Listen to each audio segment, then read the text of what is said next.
உட்புறத்தை முதலாவது சுத்தமாக்கு என்று புதிய ஏற்பாடு நமக்கு ஒரு கட்டளை கொடுக்கிறது.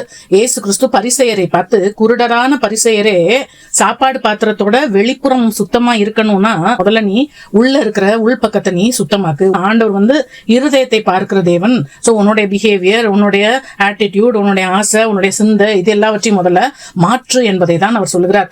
ஏன் அவர்களை குருடர் என்று சொல்றாருன்னா, நீ வெளியே வெள்ளை அடிக்கப்பட்ட கல்லறைய மாதிரி இருக்கிற உள்ளேயோ மரித்தவர்களின் எலும்புகளாலும் சகல அசுத்தத்தாலும் நிறைந்திருக்கிற கல்லறை மாதிரி இருக்கிறியா. அதாவது அவங்களுடைய பிரச்சனை அவங்களுடைய டர்ட்டி பிஹேவியர் மட்டும் இல்ல, வெளியே ரிலீஜியஸா காமிச்சிட்டு உள்ளார அப்படி இருக்கிறது இன்னும் அவருக்கு அருவருப்பா இருக்குது. அதாவது ஏன் அவர்களை குருடர் என்று ஆண்டவர் அழைக்கிறார்னா, தங்கள் கண்ணில் இருக்கிற உத்தரத்தை, தங்க கிட்ட இருக்கிற பெரிய ஃபிளாஸ் எல்லாம் அவங்க யோசிக்காம மற்றவர்கள்ட்ட இருக்கிற சின்ன சின்ன அந்த துரும்பெல்லாம் அவங்க பார்த்து அவங்க பிக் பண்ணிட்டு இருப்பாங்க. நீ இப்படி சொன்ன, நீ அந்த வேர்ட் யூஸ் பண்ண, நீ இதை சாப்பிட்ட, நீ அதை பண்ண. சோ இதெல்லாம் ஆண்டவர் அருவருப்பாய் பார்க்கிற. வேதம் கிளியரா சொல்லுது, நான் மனுஷன் பார்க்கிற மாதிரி பார்க்கறது இல்ல, நான் மனுஷன் முகத்தை பார்க்கிறான், கர்த்தரோ இருதயத்தை பார்க்கிறார் என்று சொல்லி பார்க்கிறோம்.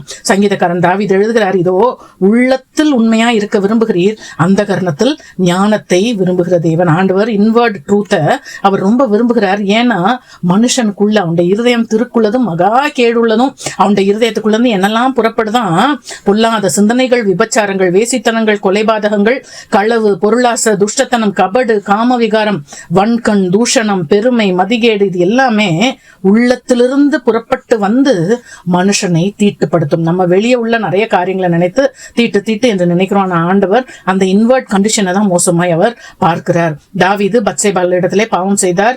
நாத்தான் தீர்க்கதரிசி அவரை உணர்த்துகிறார். அப்பொழுது அவர் தேவனிடத்துல, ஆண்டவரே உமக்கு விரோதமாய் நான் பாவம் செய்தேன் என்று ஒத்துக்கொள்கிறார். அவர் ஜெபிக்கும் பொழுது, ஆண்டவரே என் பேர் கெட்டுருச்சு, உங்க பேர் கெட்டுருச்சு, அதை மாத்துங்க அப்படின்னு ஜோமன்ல அவர் என்ன சொல்றாரு, என் உள்ளத்தை சரியாக்குங்க, சுத்த இருதயத்தை என்னிலே சிருஷ்டியும், அப்படி எனக்குள்ளற ஒரு நிலைவரமான ஆவியை என் உள்ளத்துல புதுப்பியும், உங்க சமூகத்தை விட்டு என்னைய தள்ளிடாம உங்களுடைய பரிசுத்த ஆவியின் அபிஷேகத்தை எனக்கு தந்திருக்கிறீங்களே, அதை என்கிட்ட இருந்து எடுத்துறாதீங்க அப்படின்னு சொல்லி ஜெபிக்கிறார். சகையுடைய வாழ்க்கையில ஒரு உண்மையான மனம் திரும்புதல், உள்ளான ஒரு பரிசுத்தம். எப்படின்னா, அவரு ஆண்டவரை ஏற்றுக்கொள்கிறார், அந்த நாள்ல ரட்சிக்கப்படுகிறார். அவரோட அந்த உண்மையான அது எப்படி வெளியே தெரியுதுன்னா, நான் யார்கிட்டலாம் அநியாயமாய் வாங்கியிருக்கிறேனோ அவங்க கிட்ட எல்லாம் நாளத்தனையாய் திரும்ப தருகிறேன். அதுதான் ரியலான ரிப்பென்டன்ஸ் என்று சொல்லி பார்க்கிறோம். கேள்வி: மனிதர்கள் என்னை நல்லவனாக, ரொம்ப குணசாலியாக நினைக்க வேண்டும் என்பதில் நான் அதிக அக்கறை செலுத்துகிறேனா, அல்லது என் உள்ளத்தை பார்க்கும் தேவன் என் உள்ளத்தில் இருக்கிற மறைவானவைகளை பார்த்துருவாரே அப்படின்னு சொல்லி அதுல கவனமாய் நான் இன்னும் என்னை பரிசுத்தமாக்கி கொண்டு இருக்கிறேனா? ஜெபம்: அன்புள்ள ஆண்டவரே, நான் வெளியே உமக்கு முன்பாக நீதிமான் என்றும் உத்தமன் என்றும் உண்மையானவன் என்றும் ஆண்டவரே நான் பெயர் எடுக்கத்தக்க விதத்துல என்னுடைய உள்ளத்தை, என்னுடைய இருதயத்தை இன்னும் ஒவ்வொரு நாளும் பரிசுத்தமாக்க எனக்கு உதவி செய்யுங்க. ஆமென்.